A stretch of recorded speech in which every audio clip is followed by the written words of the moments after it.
Hello friends, this is Arpit Dubey. Welcome to our channel. मैं उम्मीद करता हूँ आप सभी स्टूडेंट की तैयारी अच्छे से चल रही होगी। और आज की वीडियो में हम पॉलिटिकल साइंस के जो इम्पोर्टेंट क्वेश्चन है उसको करेंगे। और ये सीरीज़ का जो है सेकंड पार्ट है। और आज के क्वेश्चन हिंदी और इंग्लिश दोनों मीडियम के लिए अवेलेबल हैं। और उसके साथ साथ आपको शॉर्ट नोट्स भी देखने को मिलेंगे, ठीक है। जिससे ये शॉर्ट नोट्स इसलिए बनाए जाते हैं ताकि आपको कॉन्सेप्ट की क्लियरिटी आ सके, ठीक है। आप उसको जो है अच्छे से समझ पाएँ, तो ध्यान से देखना। और क्वेश्चन ठीक ठाक अच्छे लेवल के होंगे। तो बढ़ते अपने फर्स्ट क्वेश्चन पे। फर्स्ट क्वेश्चन में पूछा गया है, the original constitution of India was handwritten by, मतलब भारत का जो मूल संविधान है वो किसके द्वारा लिखा गया है, ठीक है। फर्स्ट ऑप्शन है रफ़ी अहमद किदवई। सेकंड ऑप्शन है कैलाश नाथ काटुजू। थर्ड ऑप्शन है प्रेम बिहारी नारायण रायजादा। फोर्थ ऑप्शन है कन्हैया लाल मेनेकल मुंशी। तो आपका जो मूल संविधान है वो प्रेम बिहारी नारायण रायजा जी ने जो है लिखा है, ठीक है। याद रखेंगे आप। अगर आपसे क्वेश्चन में पेपर में पूछा जाए कि मूल संविधान या संविधान किसने लिखा है, तो प्रेम बिहारी नारायण रायजादा ने, ठीक है। तो इस क्वेश्चन के अकॉर्डिंग आपका थर्ड ऑप्शन करेक्ट है। आगे बढ़ते हैं। इसमें थोड़ा सा हमने बताया था, आपको शॉर्ट नोट्स भी देखने को मिलेगा। इसमें फर्स्ट पॉइंट में बताया गया है प्रेम बिहारी नारायण रायजादा यानी सक्सेना जो है भारत के मूल संविधान को लिखने वाले व्यक्ति हैं। अंग्रेजी और हिंदी दोनों में 395 अनुच्छेदों और 8 अनुसूचियों और प्रस्तावना को हस्तलिखित करने के लिए 6 महीने के लिए रायजादा संविधान हॉल यानी अब संविधान जो है जिसे क्लब कहा जाता है अपनी डेस्क पर रहे। याद रखिएगा, शुरू में कितने अनुच्छेद थे? 395। अनुसूचियाँ कितनी थी? 8। याद रखेंगे आप। इसके अलावा इन्होंने हिंदी सुलेख के लिए बर्मिंघम से अंग्रेज सुलेख और हिंदू डिप पेन निब के लिए जो है .303 का पेन का इस्तेमाल किया था, ठीक है। ये इम्पोर्टेंट उतना नहीं है, लेकिन ये इम्पोर्टेंट है कि अनुच्छेद कितने थे और अनुसूचियाँ कितनी थी। और ये भी इम्पोर्टेंट है कि कितनी लैंग्वेज में जो है संविधान को लिखा गया था, ठीक है। आगे बढ़ते हैं हम। नेक्स्ट क्वेश्चन में पूछा गया है संविधान की 10वीं अनुसूची है, मतलब 10वीं अनुसूची में संविधान में क्या कहा गया है। फर्स्ट ऑप्शन है कुछ अधिनियमों और विनियमों के सत्यापन के बारे में प्रावधान दिया गया है 10वीं अनुसूची में। सेकंड ऑप्शन है दल बदल के आधार पर अयोग्यता के संबंध में प्रावधान दिया गया है कि दल बदल, जैसे आपने देखा होगा कि जो पहले क्या होता था, जब दल बदल नियम कानून नहीं थे तो जो भी पार्टी जीतती थी तो नेता क्या करते थे, उस पार्टी में चले जाते थे। तो इससे जो है राजनीति को काफ़ी प्रभावित होना पड़ा, तो इसीलिए दल बदल कानून लाया गया। आगे बढ़ते हैं। थर्ड ऑप्शन है अनुसूचित क्षेत्रों और अनुसूचित जातियों के प्रशासन और नियंत्रण के बारे में प्रावधान किया गया 10वीं अनुसूची में। फोर्थ ऑप्शन है असम, मेघालय, त्रिपुरा और मिजोरम में जनजातीय क्षेत्रों के प्रशासन के बारे में प्रावधान किया गया है। तो संविधान की 10वीं अनुसूची में दल बदल के आधार पर अयोग्यता के संबंध में जो है प्रावधान किया गया है। याद रखेंगे आप। इस क्वेश्चन का सेकेंड ऑप्शन करेक्ट है। देखते हैं इसके बारे में। फर्स्ट पॉइंट में कहा गया हाल ही में विधायक अयोग्यता कार्रवाई पर गोवा विधानसभा अध्यक्ष को सर्वोच्च न्यायालय के नोटिस के संबंध में हाल ही में 10वीं अनुसूची समाचार में है। बताया गया है कि 10वीं अनुसूची किसमें है? विधायक की अयोग्यता पर कार्रवाई करने के लिए, ठीक है, दल बदल से संबंधित। आगे लिखा हुआ 1985 के 92वें संशोधन अधिनियम ने संसद के एक और राज्य विधानसभाओं के सदस्य को अयोग्य ठहराए जाने को एक राजनीतिक दल से दूसरे दल में दल बदल के आधार पर प्रदान किया गया है। तो अगर आपसे पूछा जाए कि दल बदल कानून जो है कौन से संशोधन के तहत पारित किया गया है, तो आप बोलेंगे 92 संशोधन के द्वारा, 52 जो है संशोधन द्वारा, ठीक है। और ये कब किया गया था? 1985 में। इसके अलावा अनुसूची कौन सी है? 10वीं अनुसूची। ठीक है, आगे बढ़ते हैं। नेक्स्ट क्वेश्चन में पूछा गया है the constitution of India was written by. देखिए वही क्वेश्चन है, लेकिन इसमें क्वेश्चन में थोड़ा सा चेंजेस है। पिछले वाले क्वेश्चन में मूल शब्द जोड़ा था, इसमें जो है डायरेक्टली पूछ लिया गया है कि भारत का संविधान किसके द्वारा हस्तलिखित है। तो चाहे आपसे मूल पूछे या नॉर्मली पूछे, ऑप्शन जो है आपका प्रेम बिहारी नारायण रायजादा जी ही रहेंगे। ठीक है, तो इस क्वेश्चन के अकॉर्डिंग आपका ऑप्शन नंबर 4 करेक्ट है। आगे यहाँ पर बताया गया है भारत का संविधान नियमों का एक लिखित समूह है जो किसी भी राज्य को नियंत्रित करता है। ठीक है, और आगे बताया संविधान 26 नवंबर 1949 को बनाया गया और यह 26 जनवरी 1950 को लागू किया गया। संविधान का मसौदा संविधान सभा द्वारा तैयार किया गया था, जिसमें नामांकित सदस्यों के साथ अप्रत्यक्ष रूप से निर्वाचित सदस्य भी थे। तो अगर आपसे पूछा जाए कि संविधान जो है किसके द्वारा तैयार किया गया था, तो संविधान सभा द्वारा जो है तैयार किया गया था। इसके साथ अंग्रेजी भाषा में मूल संविधान प्रेम बिहारी नारायण रायजादा द्वारा लिखा गया। तो अंग्रेजी की बात हो रही है, अंग्रेजी भाषा में संविधान को किसने लिखा? प्रेम बिहारी नारायण ने। और आगे देखते हैं हिंदी में जो संविधान किसने लिखा है? बसंत कृष्ण वैद्य द्वारा लिखा गया है। इसके अलावा रायजादा जी के बारे में थोड़ा सा बताया गया है, उसको आप पढ़ेंगे। ठीक है, आगे बढ़ते हैं। नेक्स्ट क्वेश्चन में पूछा गया है which of the following countries is India federal system related to. मतलब भारत में संघीय व्यवस्था की जो प्रणाली है वो किस देश से ली गई है। आप जानते हैं कि हमने जो है जब संविधान का निर्माण किया गया था तो अलग अलग देशों से अच्छी अच्छी चीज़ें जो है ली गई थी संविधान से और बाकी चीज़ें उसे छोड़ दी गई थी। तो जो भारत में संघीय व्यवस्था आपको देखने को मिलती है वो जो है कनाडा देश से ली गई थी। इसके बारे में भी पढ़ेंगे कि कौन से देश से हमने क्या क्या जो है चीज़ें संविधान से हमने ली है। तो इस क्वेश्चन का आंसर कनाडा है। ठीक है, आगे बढ़ते हैं हम। इसमें और बताया गया भारत की संघीय प्रणाली को भारत के संविधान के संदर्भ में नियंत्रित किया जाता है। बिल्कुल ठीक। भारत देश को संप्रभु धर्मनिरपेक्ष लोकतांत्रिक गणराज्य के रूप में भी जाना जाता है और सरकार एक संसदीय रूप है। सरकार का एक संसदीय रूप है जिसमें कार्यपालिका और न्यायपालिका और आपका जो है राष्ट्रपति तीनों आते हैं। आगे यहाँ बताया गया है राष्ट्र मूल रूप से भारतीय संविधान के अनुसार कार्य करता है, जिसमें 26 नवंबर 1949 को अपनाया गया था और कनाडा से प्रेरित है। कौन सी व्यवस्था? संघीय व्यवस्था। आगे नेक्स्ट क्वेश्चन में बढ़ते हैं।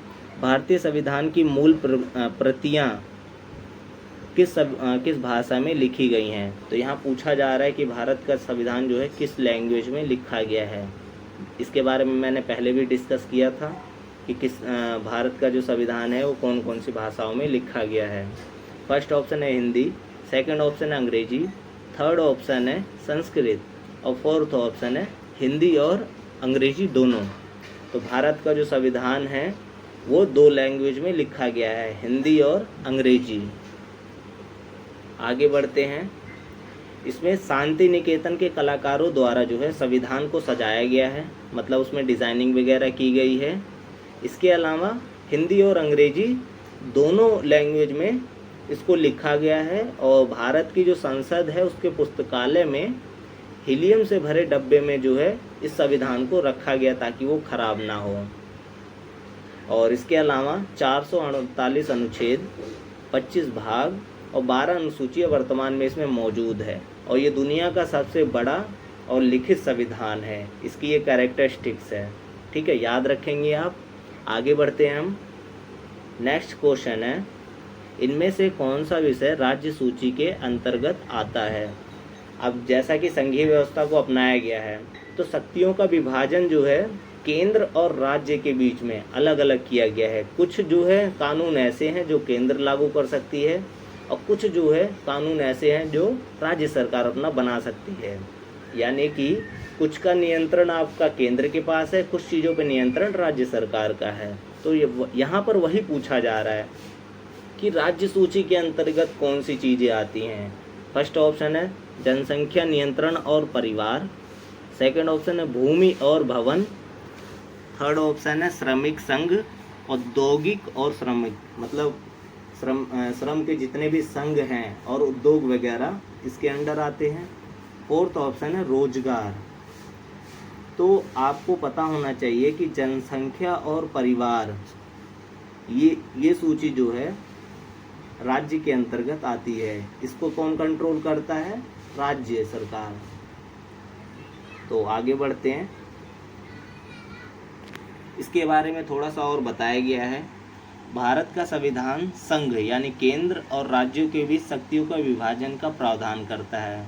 ठीक है, यह सभी विषयों को 3 सूचियों संघ सूची, राज्य सूची और समवर्ती सूची में विभाजित करता है। मतलब कुछ जो क्षेत्र अधिकार होंगे वो संघ के पास होंगे यानी केंद्र के पास, कुछ अधिकार क्षेत्र राज्य के पास होंगे और कुछ क्षेत्र जो होंगे वो दोनों के पास होंगे। उस पर दोनों कानून मिलके बना सकते हैं। ठीक है, जैसे शिक्षा में कुछ % जो है योगदान केंद्र का होता है और कुछ राज्य का होता है। ठीक है, आगे यहाँ बताया गया है संघ सूची केंद्र सरकार के नियंत्रण के विषयों को वर्णित करती है, राज्य सूची राज्य के अधिकार क्षेत्र के अंतर्गत विषयों जो आते हैं उसको वर्णन करती है और समवर्ती सूची दोनों में जो आते हैं उनको वर्णन करती है।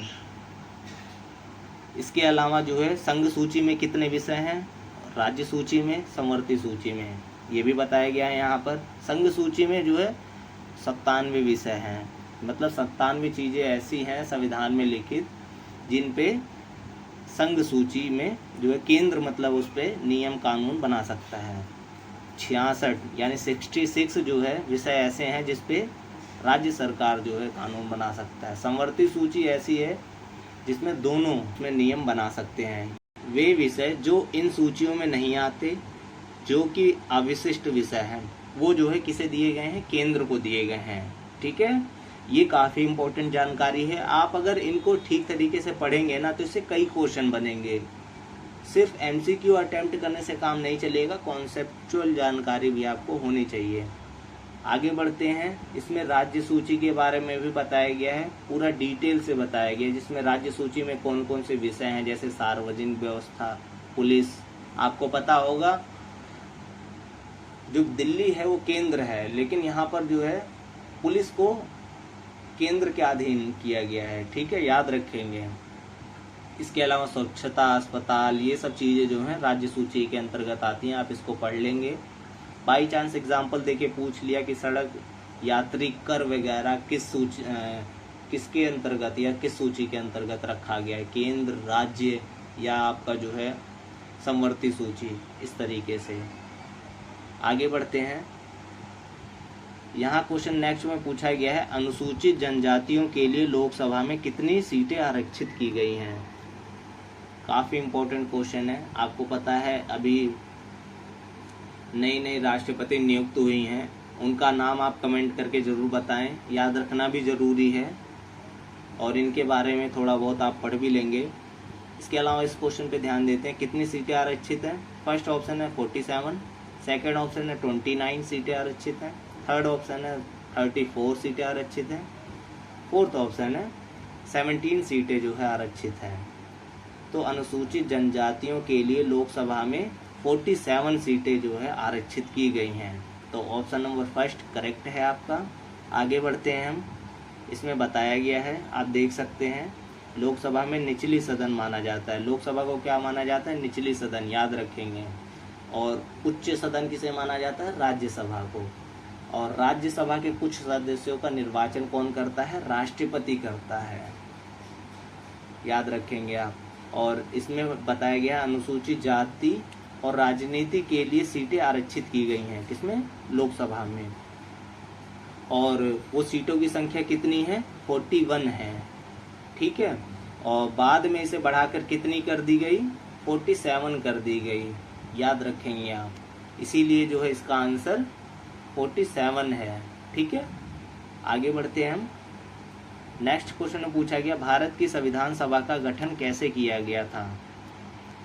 याद रखिए, भारत की संविधान सभा का गठन कैसे किया गया था। ये देखिए, मतलब ये जिन्होंने पढ़ रखा होगा उन्हें ही पता होगा ये इसका आंसर।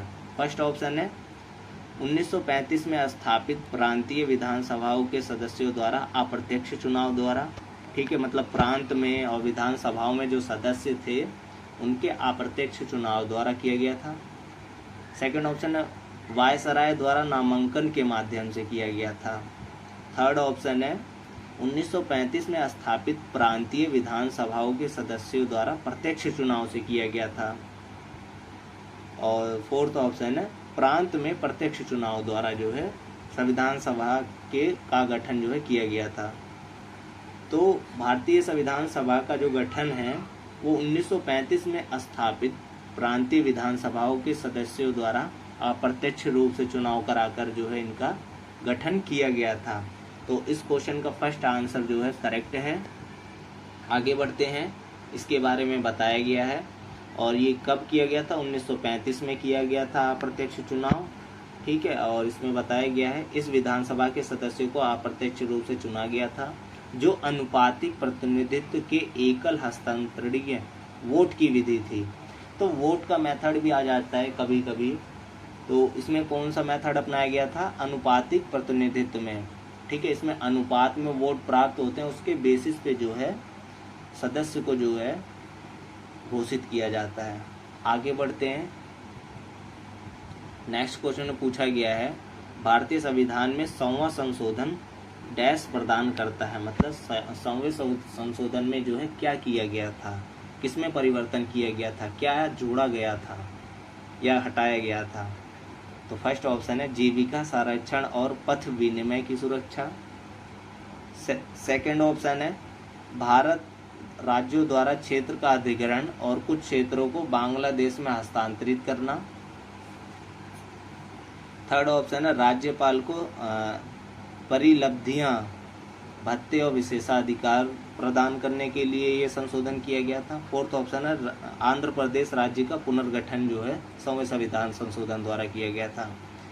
तो ये जो 100वां संविधान संशोधन हुआ था वो भारत द्वारा राज्य के क्षेत्र का अधिग्रहण और कुछ क्षेत्र को बांग्लादेश में हस्तांतरित करने के लिए ये संशोधन किया गया था, 100वां संशोधन। याद रखेंगे। इस क्वेश्चन का आंसर क्या है, सेकंड ऑप्शन। आगे बढ़ते हैं, इसमें थोड़ा सा बताया गया है कि ये जो है संशोधन कब किया गया था, 2015 में किया गया था। और इसके साथ जो है ये भारतीय संविधान में अग्रहित की गई विशेषताएं दी गई हैं। इसके बारे में डिटेल से पढ़ना है तो आप कमेंट कीजिए, मैं इसके लिए अलग से वीडियो बनाऊंगा। बाकी मैं ये जो है आपको दे रहा हूँ। अगर आप रट्टा मार सकते हैं तो कर लीजिएगा, अगर समझना चाहते हैं तो बता दीजिएगा, मैं समझा दूँगा आपको। ये है, इसके अलावा ये है और ये है। इनसे आपके एक ना एक क्वेश्चन ज़रूर बनते हैं। सो फ्रेंड्स, इसी के साथ हमारी वीडियो ख़त्म होती है। अगर आपको ये वीडियो पसंद आई है तो लाइक करें, शेयर करें और कमेंट करके ज़रूर बताएं आपको ये वीडियो कैसा लगा। और साथ साथ अपनी तैयारी जारी रखें। मिलते हैं अपनी नेक्स्ट वीडियो में। Thank you.